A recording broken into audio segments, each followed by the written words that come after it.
tayong magiging karakli.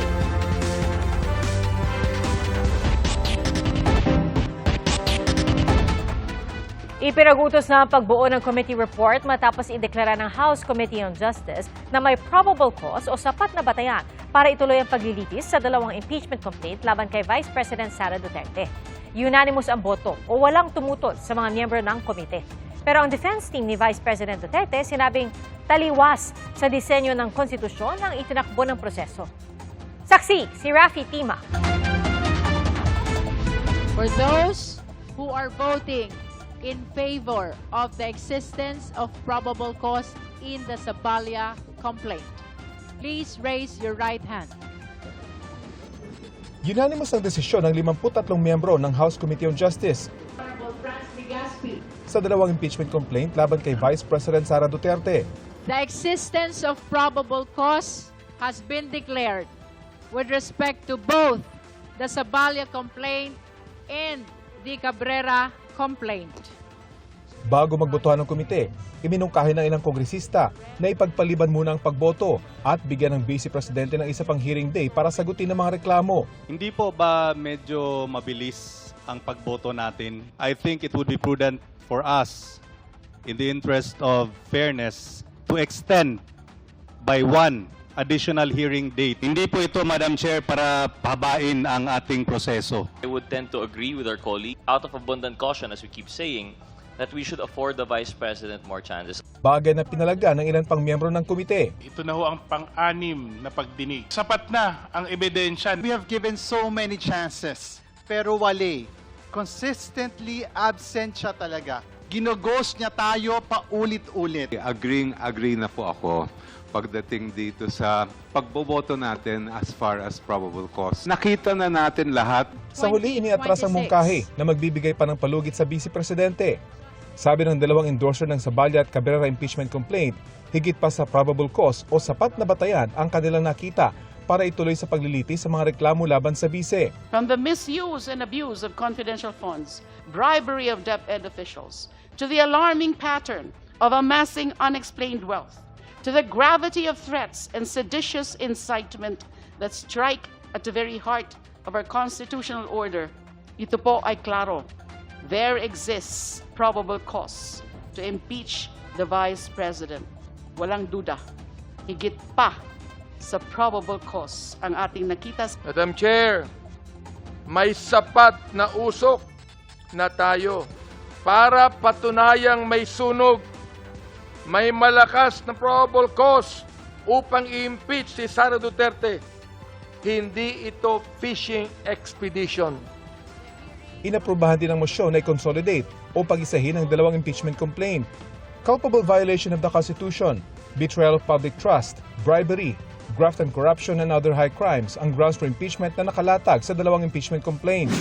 Kaugnay ito ng hindi umano maipaliwanag na yaman ng Vice Presidente, ang hindi umano tamang deklarasyon sa kanyang salin, ang maanumalya umanong paggamit ng confidential funds, pati na ang mga pagbabanta umano niya sa buhay ni Pangulong Bongbong Marcos, First Lady Liza Araneta Marcos at dating House Speaker Martin Romualdez. Iniutos ni House Justice Committee Chairperson Jervil Luistro ang paghahanda ng committee report. Nakatakdang aprubahan ng komite ang naturang report sa susunod nilang pagdinig sa May 4. Ipadadala ito sa plenaryo sa lahat ng miyembro ng Kamara at maging kay Vice President Duterte. May kalakip na resolusyon ng committee report na pagbobotohan ng plenaryo. Kailangang aprubahan ng resolusyon sa botong 1/3 ng lahat ng miyembro ng Kamara o hindi bababa sa 106 na kongresista para ma-impeach si Duterte ng Kamara at matransmit ang articles of impeachment sa Senado na magsisilbi namang impeachment court. Ang defense team ni Vice President Duterte sinasabing inaasahan na ang resulta ng botohan. Nanindigan silang taliwas sa disenyo ng konstitusyon ang itinakbo ng proceedings. Sa halip na ilimita ang pagtalakay sa mga verified complaint at kanilang mga attachment, pinalawak ang proseso sa mga usaping nararapat talakayin sa ganap na paglilitis. Gaya ng mga naunang pagdinig, hindi humarap ang Vice Presidente sa Justice Committee ngayong araw. Ayon sa Office of the Vice President, nagtungo ang Vice sa exhibit tungkol sa mga Vice President ng Pilipinas sa Laguna. Aligasyon naman ng kanyang kapatid na si Davao City 1st District Representative Paulo Duterte, may tumatawag sa mga Chief of Staff ng mga kongresista para bumoto pabor sa impeachment kung ayaw raw nilang mawalan ng budget ang kanilang distrito. Kung kumpiyansaan niya ang liderato sa mga reklamo laban sa bise, dapat hayaan ang ebidensyang magsalita. Hinihingan pa namin ng reaksyon dito ang House Committee on Justice. Ako si Rafi Tima, ang inyong saksi. Hinold up ng armadong lalaki na nagpanggap na customer ang isang tindahan ng tsokolate sa Maynila. Natangay ng suspect ang 2 cellphone at 16,000 piso. Saksi si Jamie Santos. Sa loob lamang ng ilang minuto, nauwi sa matinding takot at trauma ang inakalang normal na araw ng 2 empleyado ng isang chocolate store sa Santa Cruz, Maynila, matapos silang hold upin ng isang armadong lalaki. Sa kuha ng CCTV ng tindahan hapon nitong April 23, makikitang pumasok ang suspect na nakasuot ng puting jacket at naka-helmet. Batay sa salaysay ng isa sa staff ng tindahan, nagkunwari pang bibili ang lalaki at nagtanong ng presyo ng mga tsokolating nakadisplay. Kaya't hindi sila agad naghinala at inakalang isa lamang siyang karaniwang customer. Pagpasok niya po ng store, umikot pa po siya eh. Tapos bumalik po para magtanong po ng chocolate. Sinagot ko naman po siya.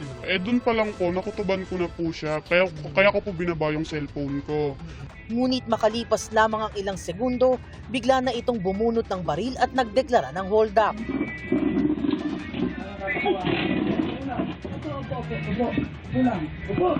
Nagulantang ang 2 babaeng staff at sa takot ay agad na sumunod sa utos ng suspect. Parang may binunot siya. Ano yung binunot? Barrel po yun. Tapos sa kanya po, pinakita niya po talaga sa amin na na totoo. Pinapaupo niya na po kami, upo daw po kami, upo. Tapos nasan daw po yung mga yung cellphone po. Binigay ko na po yung sa akin agad. Tapos yun, tinanong niya po yung kaha namin, ganyan. Inopen ko na po. Binigay ko na po lahat sa kanya ng laman ng kaha namin. Ibinigay ng isa ang kanyang cellphone habang isa-isang tinangay ng lalaki ang laman ng cash register na tinatayang aabot sa 16,000 piso. Hindi pa roon nagtapos ang krimen dahil kinuha rin ng suspect ang isa pang cellphone bago tumalikod. Ngunit bumalik pa ito upang tiyaking wala nang maiiwang makukuha. Ayon pa sa mga biktima, mabilis ang mga pangyayari at wala silang nagawa kundi sumunod para na rin sa kanilang kaligtasan. Matapos ang insidente, agad na nagtago sa comfort room ang 2 babae kung saan sila humagulgol sa takot at shock na kanilang naranasan. Kinabukasan nagtungo ang mga biktima sa presinto upang magsampa ng reklamo. Sana mahuli na siya, kuya, kasi sana makonsensya ka sa ginawa mo sa amin. Ganyan, may pamilya ka din naman siguro. Kuya, lumaban ka ng patas. Sa isinagawang backtracking ng CCTV, natukoy ng pulisya na may kasabwat ang suspect na naghihintay sa isang motorsiklo na walang plaka. Ayon sa MPD, tukoy na ang pagkakakilanlan ng mga suspect at patuloy ang kanilang pagtugis. Ako si Jamie Santos, ang inyong saksi. Posibleng may kinalaman sa negosyo ang pagpatay sa 2 sakay ng kotse sa Timog Avenue, Quezon City kahapon. Patuloy na timtugis sa mga demotorsiklong salarin.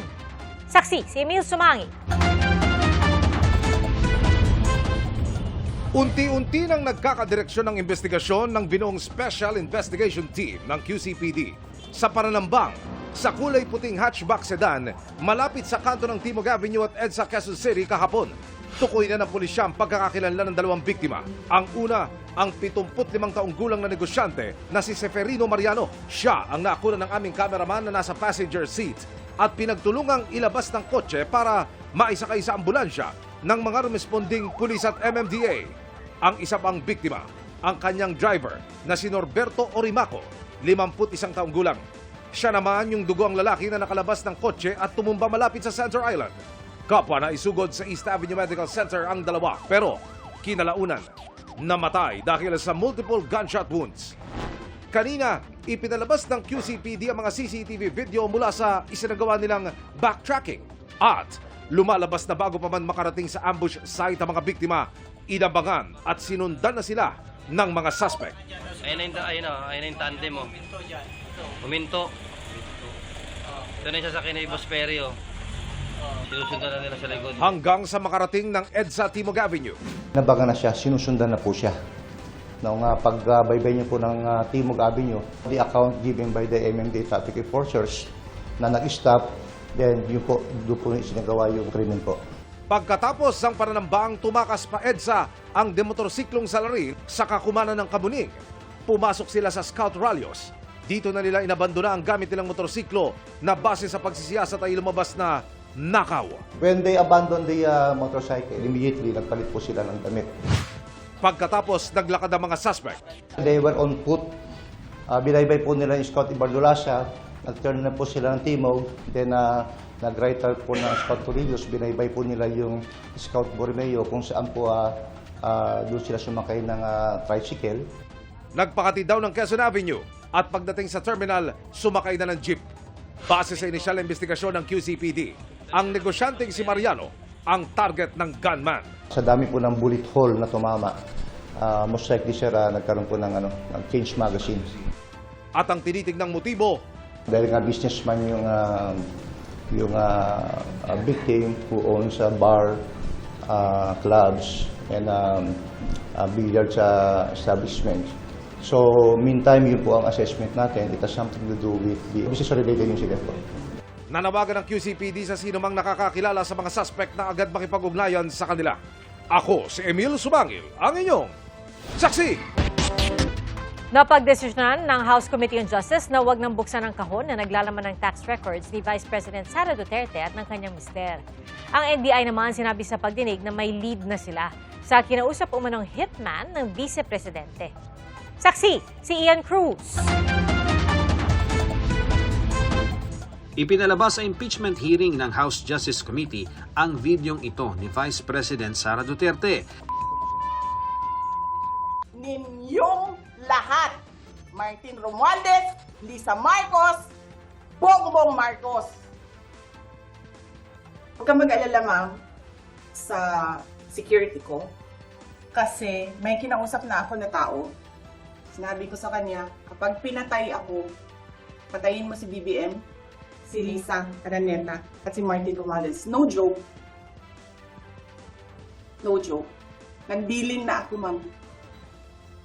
Pag namatay ako, sabi ko, huwag ka tumigil hanggang hindi mo mapatay sila. And then he said yes. May tuturing daw na inciting to sedition ang pahayag ng Vice Presidente ayon sa National Bureau of Investigation. Based on the investigation conducted by the NBI, complaint referred by the NBI, which includes inciting to sedition, contains all the necessary evidence to prove the essential elements of the crime and should be docketed for preliminary investigation. May tuturing din daw na grave threats ang ginawa ng pangalawang Pangulo. Ang naging findings po ng NBI, the acts of the Vice President constitutes grave threats. Patay sa revised penal code, ang grave threats ay pagbabanta laban sa isang tao, sa kanyang dangal o ari-arian at sa kanyang pamilya. Nakitaan din daw ito ng NBI ng reasonable certainty of conviction. Sabi nga ng NBI, there is reasonable certainty of conviction against VP Sara on 1 count of inciting to sedition and 3 counts of grave threats. Kung hindi tama ang ugaling ito para sa second highest official of the land, mas lalong hindi po ito karapat-dapat para sa isang tao na nag-aambisyon na maging highest official of the land. Ang application nga namin, that is a threat. That is an actual threat to the President and to the wife and the former Speaker. Kinumpirma rin ng isang opisyal ng NBI na base sa kanilang pag-iimbestiga, may kinausap ng hitman si Vice President Duterte. We have leads already. We have some personalities that we are surveillance at sinusundan po namin. And this is the assassin hired to kill the President, the First Lady, and the former Speaker, which we saw from her video. It's not been denied na mayroon pong itinayong Vice President Sara, parang Vice Presidential Security Group, yung sarili niyang group. So, yun na lang, in general, we're looking on those individuals in the close associates of the Vice President. May kontrang manifestation naman si Representative Paulo Marcoleta. I have a copy of a more complete video. And I can say that the video was spliced and edited out. Meron pong mga tanong doon that led to the Vice President's response. Kasama rin daw sa iniimbestigahan ng NBI ang iba pang pahayag ng Vice Presidente, maging ni Davao City Mayor Baste Duterte. Just recently, I think first week of April, there was a rally in Club Filipino when they launched the Rage, even the name, you'll see it, Rage, wherein the Mayor Basti Duterte made reference to kuhain yung ulo ng Pangulong Marcos, And we've noticed a pattern na paulit-ulit, laging sinasabi, kuhain yung ulo. At dahil daw sa iba pang banta sa Pangulo, naglunsad ng task force ang NBI para imbestigahan ang lahat ng ito. Tinalakay rin sa pagdinig kanina ang selyadong kahon na naglalaman ng tax records ng bise at kanyang asawa na isinumite sa komite ng Bureau of Internal Revenue. Pinagbotohan kung bubuksan ito, pero sa huli, The motion to open the box is hereby denied. So ruled. 38 miyembro ng komite ang nag-no habang 6 naman ang nag-yes. Dapat makita na po sa puntong ito natin. Kasi tayo yung magiging prosecutors later. Dapat pong mabuksan ang box na yan. Kahit pag hindi nabuksan yan, parang tayo ang gumawa ng betrayal of public trust. Hindi po ito usapin ng pagdududa lamang. Ito po ay usapin ng pagtitiyak. Sapagkat ang katotohanan, Madam Chair, kapag may sabat na batayan, ay dapat hindi kinakatakutan, ito ay nilalahad. Pero giit na mga ayaw pabuksan ang kahon, kahit may kapangyarihan man ang komite na gawin ito, kailangan pa raw ba? The crucial question is, kailangan ba natin buksan? Para sa akin ay nandyan na ang ebidensya, sapat na yan para makapagdetermina na tayo kahit hindi natin bubuksan yung kahon na yan. Keep it sealed right now. Hayaan natin ang Senado ang magbukas nito bilang bahagi ng impeachment trial para buksan ang katotohanan sa tamang panahon ng paglilitis. May nagsabi ring magpreno muna, baka gamitin ulit ito laban sa kanila. Opening this box, although we do believe has enough legal basis, might trigger another petition in the court to again stop the proceedings. Naghain ng reklamo si Second Gentleman Mans Carpio dahil sa paglalabas ng kanilang financial transactions sa impeachment hearing. Kanina, nagpasa ang House Committee on Justice ng manifestation of support para sa mga kinasuhang kongresista kasama si Justice Committee Chair Jervil Luistro. Magreklamo na sila hanggat gusto nila. Ngunit hindi nito mababago ang isang simpleng katotohanan. Ang konstitusyon ang pinakamataas na batas. At ayon sa konstitusyon, lahat ng opisyal ay dapat may pananagutan sa taong bayan sa lahat ng oras. Ako si Ian Cruz, ang inyong saksi. Posibleng tumaas ang presyo ng lokal na bigas pagsapit ng anihan sa Setyembre. Ayon po yan sa Department of Agriculture. At bilang tugon dito, kabilang po sa pinag-aaralan ng DA ang pagpapasok sa merkado ng bigas na may halong mais. Saksi, si Mav Gonzalez. Mula sa dating 1,650 pesos, nasa 3,000 pesos na ang presyo ng kada sako ng pataba ayon sa Department of Agriculture. Kaya ngayon pa lang, nakikita ng magmamahal ang presyo ng lokal na bigas sa panahon ng anihan sa Setyembre. If we do traditional practices, pareho pa rin yung urea gagamitin, hindi tayo gagamit ng alternative or yung farmers natin will not adopt the alternative fertilizers na sinasuggest ng DA. It can be, the computation as of yesterday is 62 pesos. Per kilo. Per kilo. At magkano ho yung average po ngayon? Average before the war was 42. Ngayon siguro nasa mga 50. Inatasan ng Pangulo ang DA na gawa ng paraan para hindi tumaas ang presyo ng bigas. Kabilang sa inaaral nilang solusyon ay paghahalo ng imported at local rice sa 70-30 o 60-40 ratio o kaya ay paghalo ng bigas at white corn. Meron kami napag-usapan din sa DA, we're looking into rice blend. Imported rice na mura, local rice na Mas mahal ng konti. Mas mahal ng konti. Napag-usapan kahapon na pinapagawa na namin to try is a 70-30 blend or eventually 60-40. Kasi ang landed cost ngayon ng ng imported rice is only 33 pesos to 34 pesos. Pag binlend natin yon, bababa ang average din ng konti. Ayon sa DA, naaprubahan na rin ang budget para sa subsidiya at pagbibigay ng pataba sa mga magsasaka. Batay sa 2 araw na bentahan ng langis sa Mine of Platts, Singapore, posible ang oil price hike sa susunod na linggo. Ayon sa oil industry sources, piso hanggang 3 piso ang maaaring taas presyo sa diesel, piso hanggang 2 piso naman sa gasolina. Pero hihintayin pa ng DOE ang resulta ng bentahan hanggang Biyernes para matukoy ang pinal na galaw ng presyo ng petrolyo. Batay sa mga ulat, tumataas na naman ang presyo ng langis sa world market. Ngayong wala pa ring linaw kung kailan malayang makakapaglayat ang mga barko sa Strait of Hormuz. 1 linggo na mula nang inanunsyo ni US President Donald Trump na inextend niya ang kanilang ceasefire at maghihintay sila ng unified proposal mula sa Iran. Batay sa mga ulat, nagbigay na ng proposal ang Iran. Pero hindi pa rin nagkakasundo ang Iran at Amerika sa issue ng kung kailan pag-uusapan ang nuclear program nito. Sa isang social media post, hinikayat ni President Trump ang Iran na makipagkasundo na at hindi na raw siya magpapaka-nice guy. Lumabas din sa ulat ng Wall Street Journal na iniutos na ni Trump sa kanyang mga aide na maghanda para sa extended blockade sa mga pantalan ng Iran. Ayon naman sa Iran, hindi sila natitinag sa blockade ng Amerika dahil may mga alternatibo raw silang trade route. Para sa kanila, hindi pa tapos ang gyera. Ako si Mav Gonzalez, ang inyong saksi. Nanawagan si dating Congressman Mike Defensor kay Ombudsman Jesus Crispin Remulla na bigyan ng proteksyon si Orly Gutesa, ang dating sundalo na nag-ugnay kay dating House Speaker Martin Romualdez sa flood control scandal. Inilabas ni Defensor ang isang audio recording kung saan maririnig umano si Gutesa. Sinabi ng boses sa recording na kinunan siya ng video at pilit pinabasa ng isang pahayag na hindi raw niya gawa at hindi totoo. Kapalit daw nito, mawawala ang kaso laban sa kanya.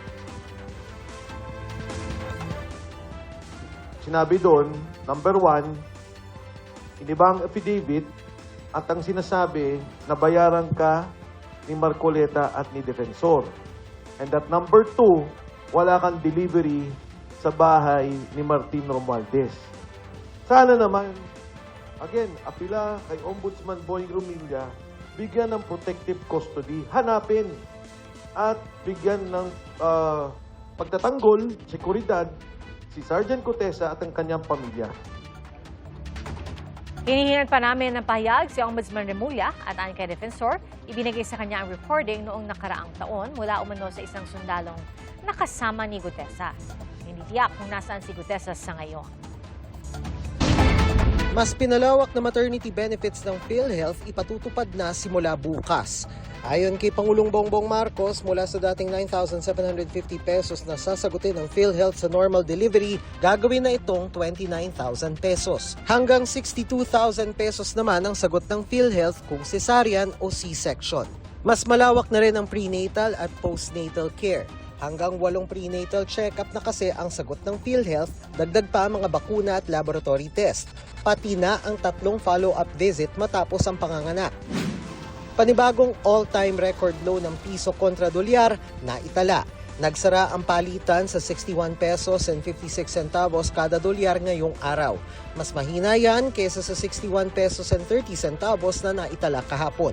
Nangangamba ang ilang eksperto na bubulusok pang lalo ang piso na magdudulot ng mas mataas na presyo ng produkto at serbisyo. Maraming mga Pilipino ang mahihirapan dahil ang ating mga pangangailangan ay karamihan ay imported. Agad-agaran yan. Mararanasan natin na ang bulsa natin ay bumababaw, no? At ang sinturo natin ay humihigpit. Ako si Dano Tingkungko, ang inyong saksi. Tinalakay po sa Senado ang biglang pagsipa ng bill sa kuryente ng maraming consumer ngayong Abril. At isa sa pinuna ang lifeline rate o yung pong tulong na ibinibigay sa mga may hirap na consumer para mabawasan ang kanilang electric bill. Isa po sa mga lumabas na mungkahi ay wag na itong ipasa sa ibang consumer at sagutin na lang ng Meralco. Saksi, si Mav Gonzalez. Ultimo mga senador na bigla umano sa mahal ng kuryente ngayong Abril. Ang bill shock ay lumalaganap dahil sa Meralco at gulat na gulat ang mga tauhan kung bakit lumobo ang mga bill nila, yung iba sabi triple pa. Ayon sa Meralco, dahil yan sa paghina ng piso. Yung pag-generate po ng power, kumukonsumo po yan ng fuels, and the fuels that are imported are dollar-denominated. Actually po, kahit po yung indigenous fuel natin tulad ng malampaya, dollar-denominated. Yan ang generation cost na pinakamalaking binabayaran sa bill. Pero nagmahal din ayon sa Meralco ang ancillary charges o bayad sa backup power generators. Puna ni Marcos, naka-standby lang ito kaya bakit ipinasa kaagad sa consumers? Walang sumagot sa tanong na yan. Pero sabi ng Energy Regulatory Commission o ERC, mao-offset ang mga dagdag singil dahil may bawas singil ang Meralco na 20 hanggang 22 sentimo kada kilowatt hour. Bahagi rin ng bayarin ang mga subsidiya tulad ng lifeline rate na pantulong sa mga pinakamahihirap na Pilipino kung 50 kilowatt hours pababa lang naman ang konsumo nila kada buwan. Pakiusap ni Senador Bam Aquino sa ERC, wag na yang isama sa bill ng kuryente dahil umaaray ang maraming consumer na hindi libre sa kuryente. So, yung umaalma talaga, ang pakiramdam, nangangailangan rin kami ng tulong. Nagbabayad naman kami ng buwis. Ba't ito nasasama pa sa kuryente natin? Maybe we can fund it in another way. Paliwanag ng ERC, nasa 1 sentimo kada kilowatt hour lang ang nakakarga nito sa bill. Dagdag naman ni Social Welfare Secretary Rex Gatchalian, 135,000 households lang daw ang pasok sa nasabing Lifeline program at 8 million pesos kada buwan lang ang nagagastos para sa subsidiyang ito.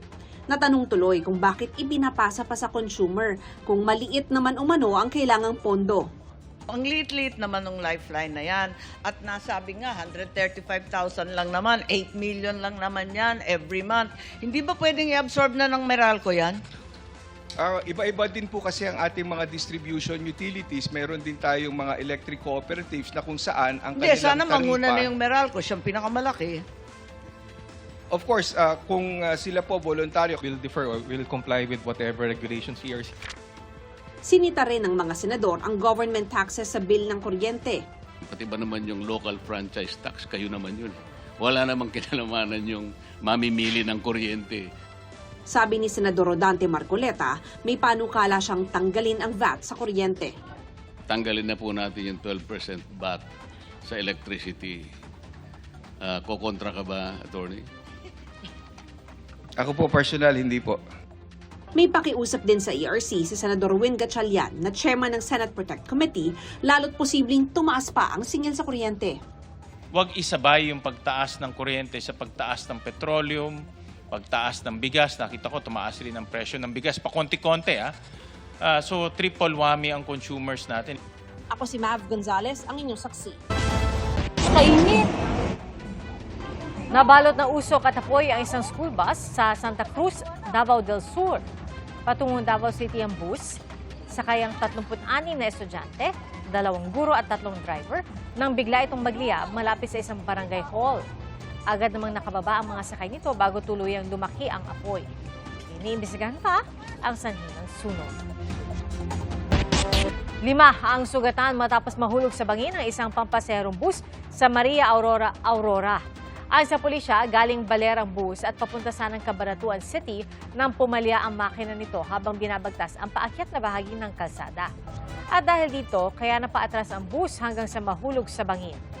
Nailigtas naman ang mahigit 30 iba pang sakay ng bus. Arestado ang isang babae sa Iligan City na ibinubugaw umano online ang kapatid niyang edad 3 at pamangkin na edad 12. Ayon sa mga pulis, mga dayuhan umano ang parokyano na nagbabayad para sa mga malalaswang litrato ng mga biktima. Naaresto sa entrapment operation ang 25 taong gulang na suspect at na-recover ang cellphone at ID na ginamit umano sa illegal na aktibidad. Kasunod nito, nasagip ang mga biktima sa Linamon, Lanao del Norte at dinala na rin sila sa Social Welfare Development Office. Mahaharap sa reklamong paglabag sa Anti-Online Sexual Abuse or Exploitation of Children Act at Anti-Trafficking in Persons Act ang suspect. At wala pa siyang pahayag. May sorpresa natanggap ang isang bata mula sa kanyang amang galing sa Amerika. Pinusuan naman ng mga netizen ang nakakaantig na reunion ng mag-inang 2 dekada nang hindi nagkikita. Ating saksihan.